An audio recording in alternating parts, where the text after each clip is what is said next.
Saudações, esse é o Conexão Teológica.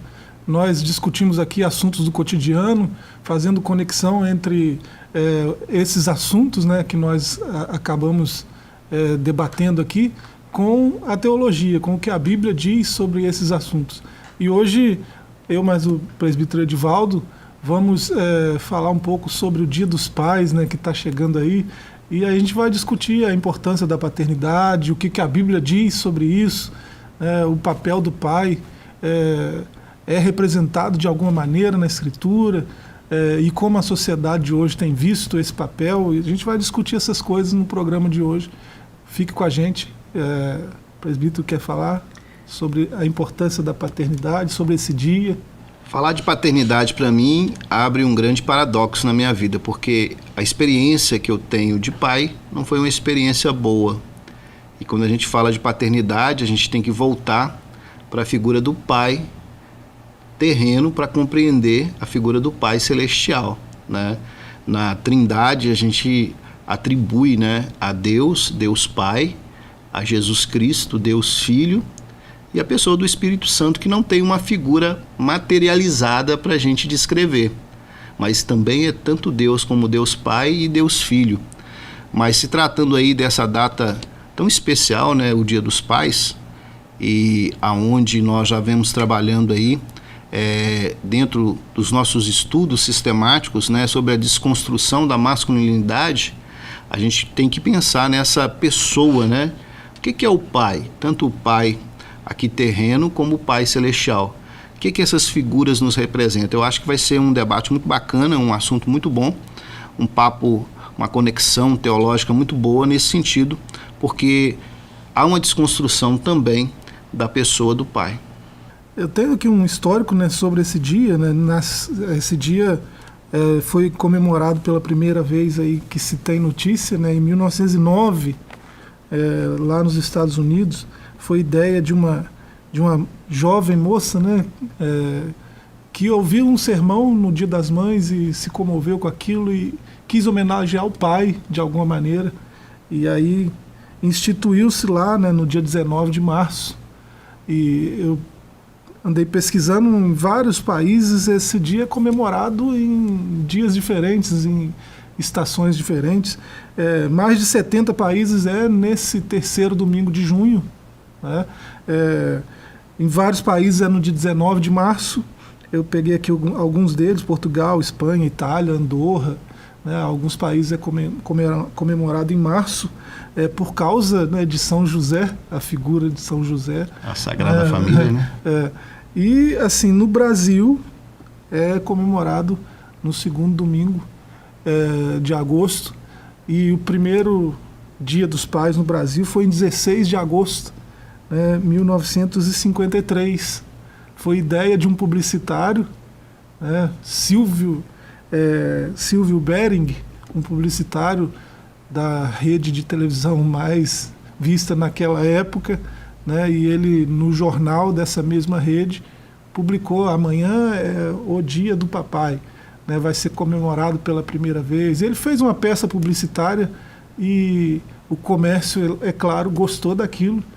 E no fim das contas, é claro que a gente tem esse entendimento muito claro, né, sobre o comércio também, né, essas comemorações que a gente faz. Mas a gente quer fazer um debate mais amplo aqui. A gente quer aproveitar que está todo mundo falando disso, né? Tá na Semana dos Pais, o domingo é o domingo, Dia dos Pais, o mês dos Pais, e isso vai ampliando de uma forma. A gente não nega que tem uma visão comercial nisso, né? Essas datas, Dia das Mães também é assim, foi Dia dos Avós mês passado, né? Por causa de São Joaquim, né? O dia de São Joaquim, que foi trazido de 16 de agosto para junho, né? Para 26 de junho, que é o dia de Santana também. Aí comemora os dois juntos, né? Como o Dia dos Avós. Como que é interessante você falar como que a vida secular, a vida cotidiana, ela está entrelaçada à religião. Pois é. Eu estava vendo aí o que chegou o IBGE, né, que o Brasil, nós entendemos que o nosso país é um país laico, mas 86% da população se declara cristão. Sim. Então essas datas religiosas ligadas ao cristianismo em todos os seus viés, né, a gente tem que perceber que isso tem um significado muito forte. O país, o Brasil, é um país de maioria cristão. E quando a gente fala dessa desconstrução até mesmo dos pais, qual é a pessoa, o que a Bíblia diz sobre o pai na Bíblia, né? Quem é essa figura que a gente vai chamar a ponto de clamar a Deus Abba, papaizinho querido, né? Então tem que ter um significado muito forte nessa relação de pai para com toda a família, né? De uma forma geral. É tanto, eu vinha para cá e pensava, para aqueles que são dispensacionalistas, tem uma dispensação, a dispensação patriarcal, né, dos pais. Então, assim, Deus, ele trabalha muito com a responsabilidade do pai. Isso é interessante. Só para a gente já entrar aqui na palavra, Isaías 64, verso 8, diz assim: Contudo, Senhor, Tu és o nosso Pai. Nós somos o barro, Tu és o oleiro. Todos nós somos obra das Tuas mãos. Olha que interessante. Então, nós tivemos um pai que teve o cuidado de nos formar como um oleiro faz um vaso, um Deus que nos fez com as suas próprias mãos. É claro, usando aí uma figura de linguagem, que Deus é espírito, mas para que a gente compreenda, e é a mesma dinâmica para entender Deus, a gente entende ele como um pai, e o próprio Senhor Jesus falou isso também, né? Se vós, sendo maus, sabeis dar boas dádivas aos vossos filhos, quanto mais o vosso Pai Celestial, né? Então é interessante isso. Isaías foi muito ousado, né? No Antigo Testamento a gente vê poucas figuras tendo essa ousadia de chamar Deus de Pai. Pelo respeito, né? Mas Isaías, que foi um dos maiores, se não o maior profeta messiânico, né? O discurso de Jesus sempre apresenta, na sua maioria, né, Deus como Pai. Ele insistiu nessa analogia de Deus como Pai. E até quando nos ensinou a orar chamando Ele de Pai. Nos deu essa ousadia que Isaías tinha. Né? Os teólogos dizem que o Deus da antiga aliança era um Deus mais distante, né? Agora, o Deus do Novo Testamento, ele não deixa o mesmo Deus, o Deus do Antigo, o Deus do Novo é o mesmo Deus, é o mesmo Pai, mas é um Pai mais presente, Pai nosso, né? É um Deus que se achega ao Filho. Se na antiga aliança era necessário todo um ritual, todo um processo de tentar se aproximar de Deus, no Novo Testamento a gente percebe que é um Deus que se aproxima do seu Filho, né? Isso é interessante. Um teólogo de muito gabarito, né, J. Packer, né, ele falou que Pai é o nome cristão para Deus. Deus tem muitos nomes na Escritura e assim, o nome que mais expressa de forma clara o caráter de Deus é esse, o nome de Pai, né? E é Jesus que nos apresentou esse nome de forma mais clara. É Jesus que nos apresentou Deus dessa forma, né? O Criador dessa forma. Nos ensinou a olhar para Ele como Pai. E, assim, você já falou da sua experiência, mas quando a gente olha para Deus como Pai, né, diferente até de outras religiões do passado, né, com seus deuses em forma masculina, né, que eram tiranos, que, né, eram esquisitos, né, maldosos às vezes, violentos. O Deus Pai que Jesus apresenta é um Deus amoroso, que ama, que protege, que cuida. Corrige às vezes, mas por amor. Corrige, né? Também, porque ele corrige aquele que ama. Que né? ama. Então é um Pai com P maiúsculo mesmo, né? É o Pai perfeito. É um Pai diferente. É o Pai perfeito. Da maioria Alguém diz dos pais, isso, né? Que é o Pai perfeito. Eu falava sobre a questão da minha experiência de filho e, na verdade, eu fui criado pelo meu padrasto de uma forma ou outra, a figura que eu tenho de pai. Eu convivi com ele até os meus 12 anos, com 12 anos eu o perdi. Então, assim, eu tive uma adolescência com dificuldade de identificar esse pai. Eu fui aceitar a Cristo já na minha juventude, com os meus 15 para 16 anos, aí que eu fui conhecer o pai da Bíblia, o pai do Novo Testamento. Aí aquela figura que eu tinha distorcida devido às situações que aquele quadro familiar me apresentava, quando eu percebi que eu poderia chamar alguém de pai, no caso aqui, o Deus Pai, e tinha Jesus como meu irmão, e tinha na igreja muitos irmãos, eu fazia parte da família de Jesus, aquilo me abriu a mente e acredito eu que nessa caminhada que eu tenho aí, isso me deu muita força, me fez viver uma perspectiva diferente e me fez também ser um pai diferente, porque aquilo que eu fui privado, eu sempre propus no meu coração ser o melhor pai que eu pudesse para os meus filhos, né? E isso é interessante, essa figura do Pai Celestial, ela torna com que os pais aqui da terra se tornem melhor, porque Ele é o nosso exemplo de pai, um Deus amoroso. Já imaginou um pai que teve coragem de dar o seu filho para salvar a humanidade? É muito interessante quando a gente começa a ver de Gênesis a Apocalipse essa analogia de pai, né, da figura paternal de Deus. A Bíblia fala muito sobre o papel do pai, né, no ambiente familiar, na criação dos filhos, no contato, no convívio com a família, na condução da família a Deus, né, como um sacerdote. E assim, Deus nunca nos ensina a fazer qualquer coisa sem nos mostrar como se faz, né? Então, quando Ele nos exige sermos pais cuidadosos, pais amorosos, pais protetores, Ele mostra Ele mesmo fazendo isso, né? Então, a Escritura tem inúmeras passagens mostrando esse pai que nós temos agindo com essas características de zelo, de cuidado, de amor, de proteção, né? Então, esses são papéis que um pai precisa desempenhar.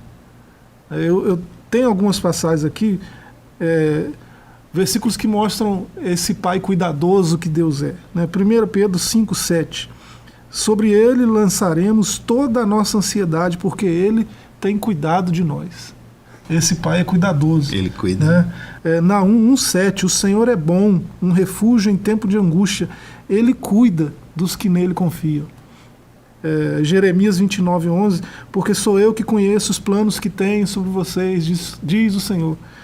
Planos para causar, não para causar dano, mas para dar-lhes uma esperança e um futuro. Né? Planos de paz e não de mal, né? Para dar uma esperança e um futuro. Isso é cuidado. Né? Nós temos um Pai celestial e esse Pai é cuidadoso. Independente da experiência que alguém tenha com os seus pais paternos, né? Os seus pais paternos, olha só, com seus pais terrenos, né? Olhar para o Criador e chamá-lo de pai exige muita coragem, sim, né? É preciso coragem para chamá-lo pai. Tem algumas pessoas que têm bloqueio nesse sentido, até pessoas que já nasceram de novo, que estão servindo a Deus, estão na igreja, mas tem um bloqueio de identificar Deus como pai por causa de uma vida pregressa, de não ter tido um bom pai. Isso. Eles têm dificuldade de perceber Deus como pai ou de se dirigir em oração a Deus como pai, porque tem um bloqueio. A ideia que eles têm de pai é uma ideia distorcida, é uma ideia ruim. E infelizmente, né, tem se distorcido muito essa ideia de paternal, esse papel do pai, como você bem colocou, um pai protetor, um pai que ama, um pai que faz tudo pelo filho. O faz tudo aqui não é também, né, assim... Ser complacente com os erros. Não é isso, com certeza que não. Então, infelizmente, a ideia que se tem de um bom pai é aquele pai que aceita tudo. E, na verdade, isso não é pai. Até o próprio Deus, como pai, ele nos corrige. Então, eu, quanto pai de meus filhos, eu demonstro amor quando eu corrijo, quando eu chamo a atenção, quando eu castigo. Então, a gente tem que ter essa percepção. Porque a ideia de pai legal hoje, né, é aquele pai liberal, né? E na verdade não, o pai ele zela pela vida do filho, ele quer o melhor do filho. E você já pensou qual seria o maior presente que a gente poderia dar para o nosso pai? No caso, você ainda tem o seu pai, eu não tenho o meu, mas você que está acompanhando essa programação, qual seria o presente que a Bíblia sugeria, né? E na verdade ela não sugere, é um mandamento, né? E está escrito aqui em Êxodo 20:12, o maior presente que você pode dar para o seu pai. Honra teu pai e tua mãe, a fim de que tenhas vida longa na terra que o Senhor, o teu Deus, te dá. Então, primeiro, o maior presente que a gente poderia dar para o pai, e até mesmo para o Pai Celestial, é honrá-lo, né?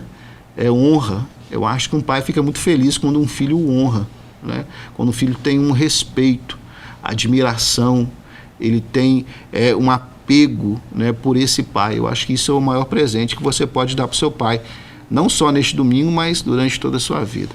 É interessante essa conexão aí que está surgindo aí, né, do assunto, porque quando a Bíblia fala de honrar, né, ela está dizendo honra o teu pai e a tua mãe, né, está falando das figuras paternas. Não há uma cláusula seguinte, né, restritiva de alguma maneira, dizendo para honrar um pai que seja um exemplo de pai, para honrar um pai, né, que seja um excelente pai, para honrar um pai que seja um pai de acordo com os padrões bíblicos. Não, é honrar o teu pai. Seja quem ele for, né?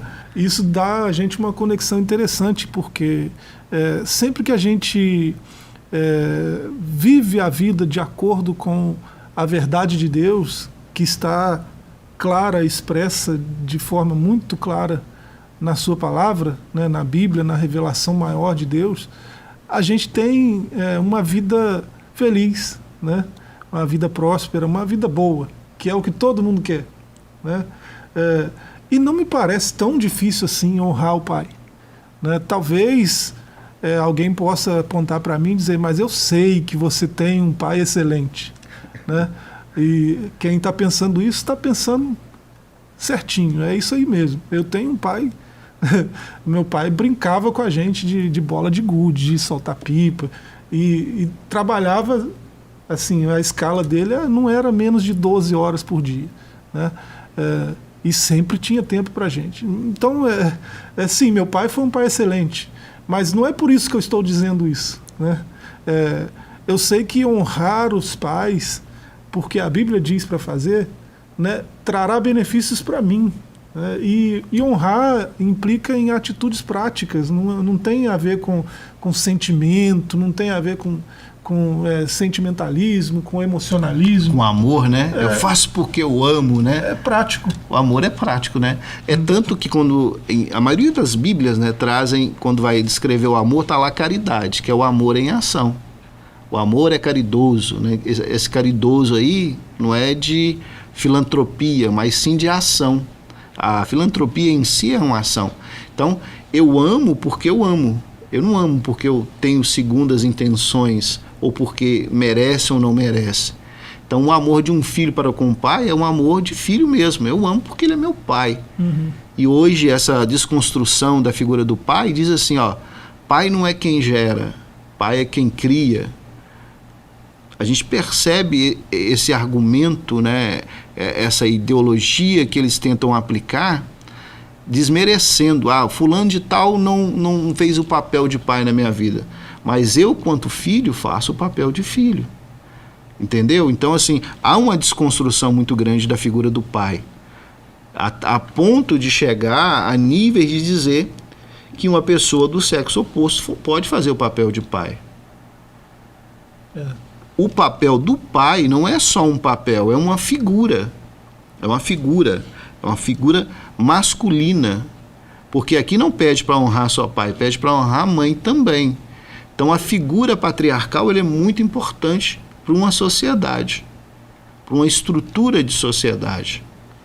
A figura do pai, em todos os aspectos. E infelizmente a gente vê uma distorção muito grande nos dias de hoje, nesse sentido. Isso. Nós vamos fazer uma pausa que a gente precisa, né, para o intervalo, mas a gente vai voltar falando desse aspecto, né, do ódio à família, da desconstrução do papel paterno, e a gente pode falar um pouco disso, né, na volta do intervalo. Não sai daí que a gente volta.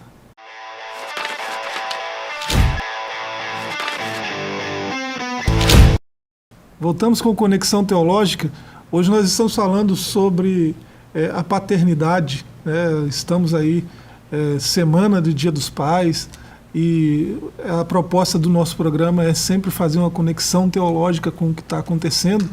E a gente está falando hoje sobre paternidade. O Edivaldo terminou o bloco anterior falando sobre uma desconstrução que está em curso, né? Uma luta que está travada contra a família, que propõe a destruição da família desse jeito mesmo, com todas essas letras, né?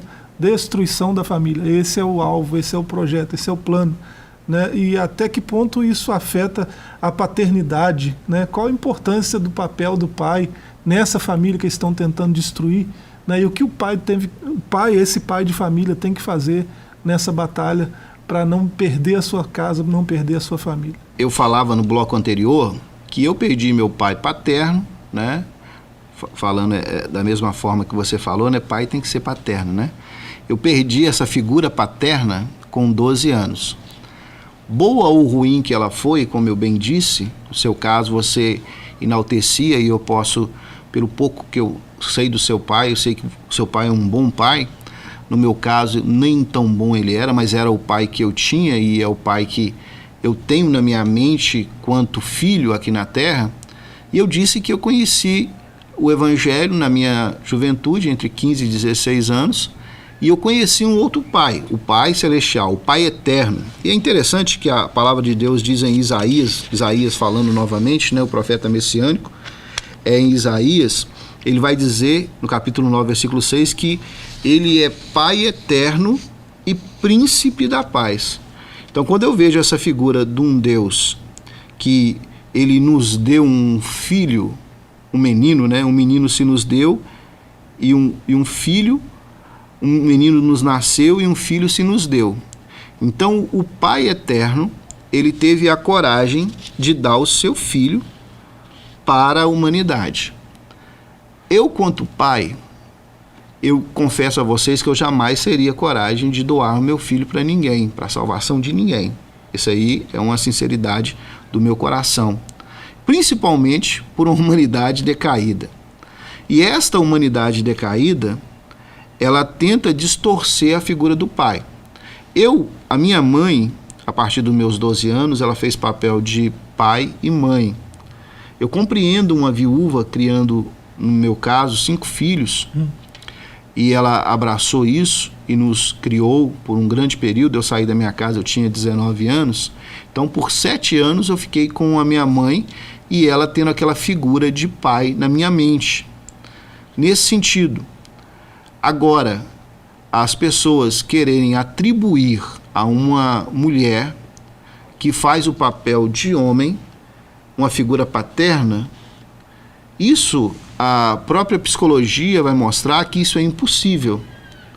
Não tem como a criança ela trabalhar na sua mente que 2 mulheres, uma delas pode fazer a figura ou o papel do pai. Porque o papel do pai vai muito além de ações, mas é um estereótipo, sim, claro que é um estereótipo de uma pessoa que vai ser um exemplo para você.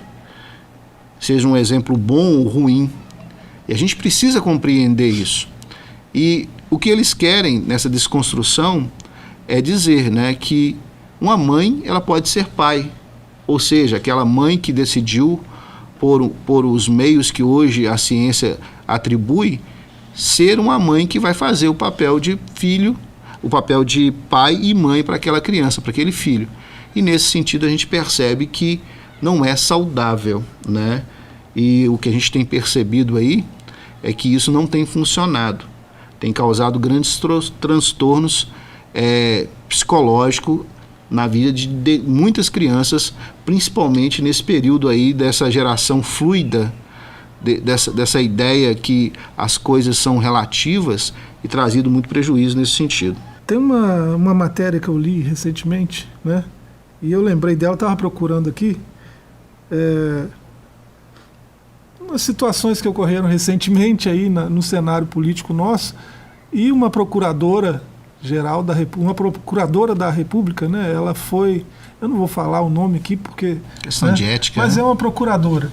ela disse um dia desse, né, procuradora federal, né, ela disse: não se pode aceitar essa percepção equivocada de que a criança pertence à família, que a família tem o poder absoluto sobre a criança. E ela disse coisas sobre a família que expressam muito bem essa ideia de desconstrução de que você está falando. Um ideal, né, que vem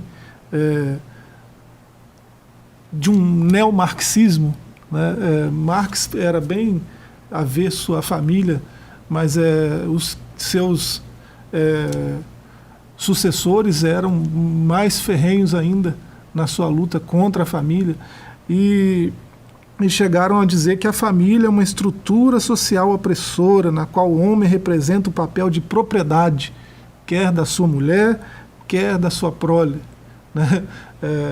Então, o homem é um opressor, né? O pai é a figura mais opressora que pode existir, né? Então, é pregado ódio ao patriarcado, né? Uma abolição do patriarcado, e esse discurso é massivamente, né,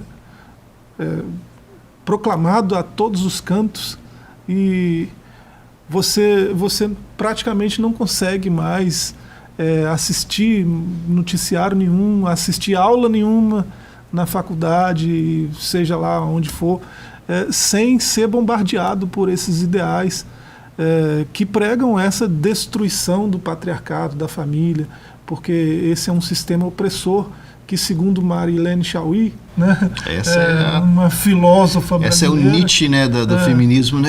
Que, você tem os filósofos, tem essa mulher aí que ela é o Nietzsche do movimento feminista, né? E no meio acadêmico, assim, ela é intocável, ela é, né, irrepreensível, não dá para falar mal dela, porque senão você tem problemas, né? E assim, um artigo seu precisa ter uma citação dela para ser um bom artigo, né? Mais ou menos assim o que acontece no meio acadêmico hoje.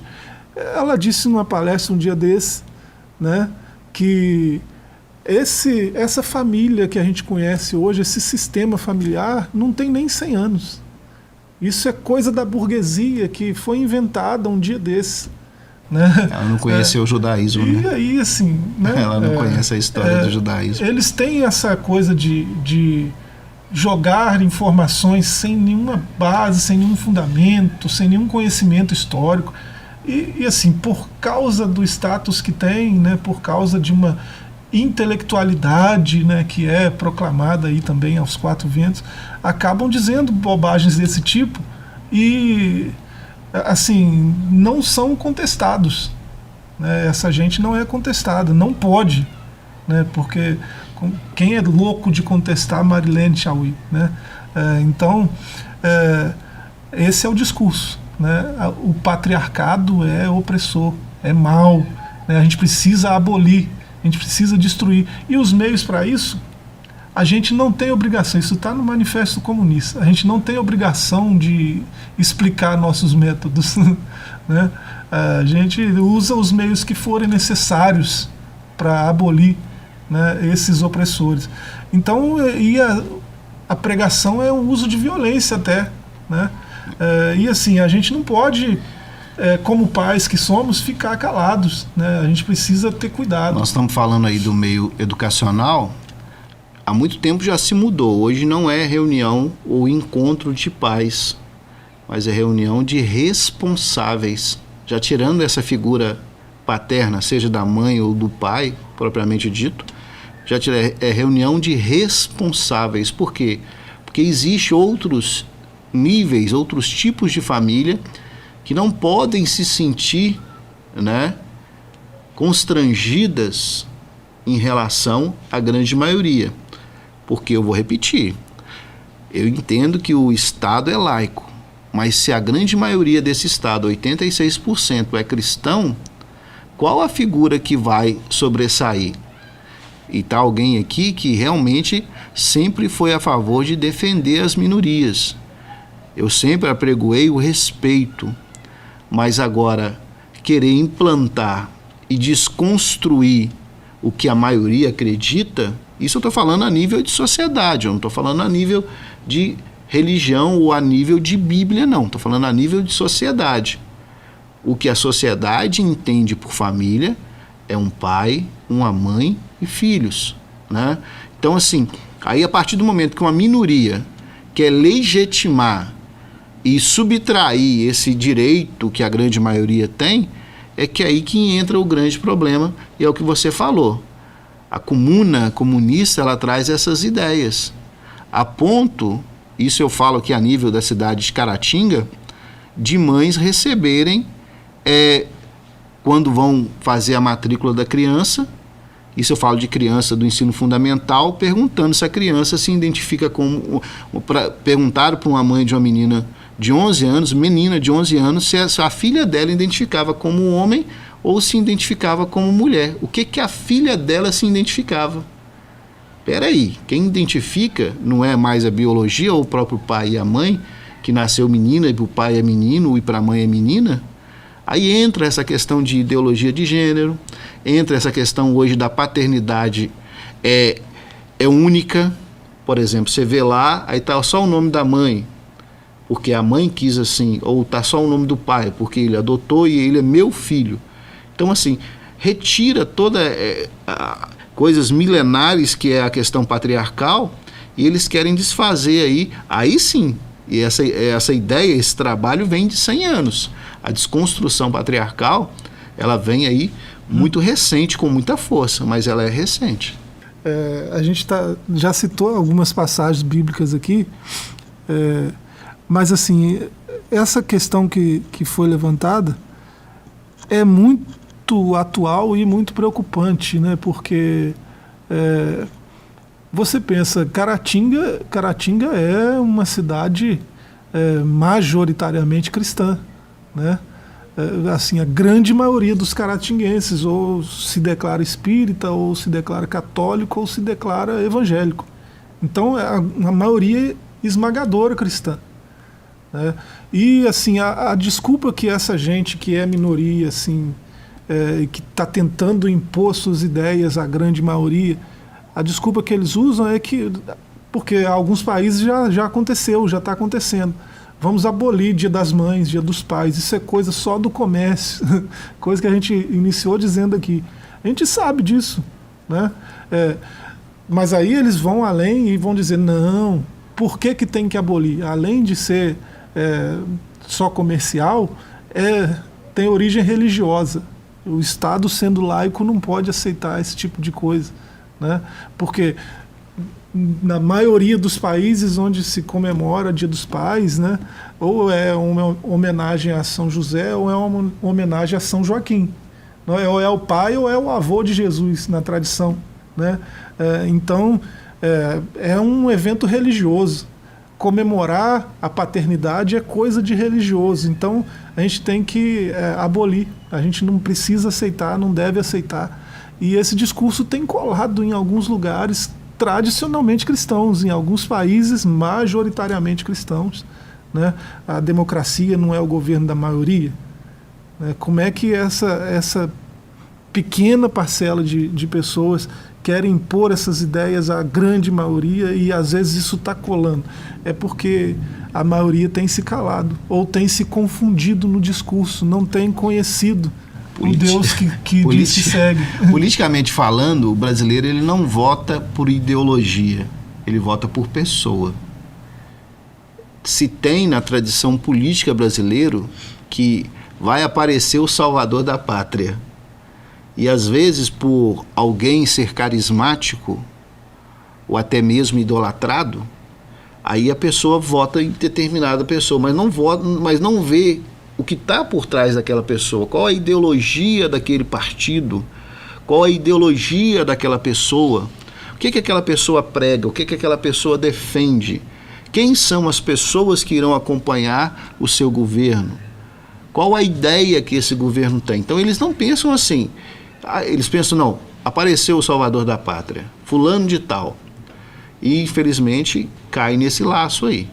Mas voltando aqui para a questão do Dia dos Pais, eu acho lindo quando no Provérbios 20:20, o sábio diz assim: se alguém amaldiçoar seu pai ou sua mãe, a luz de sua vida se extinguirá na mais profunda escuridão.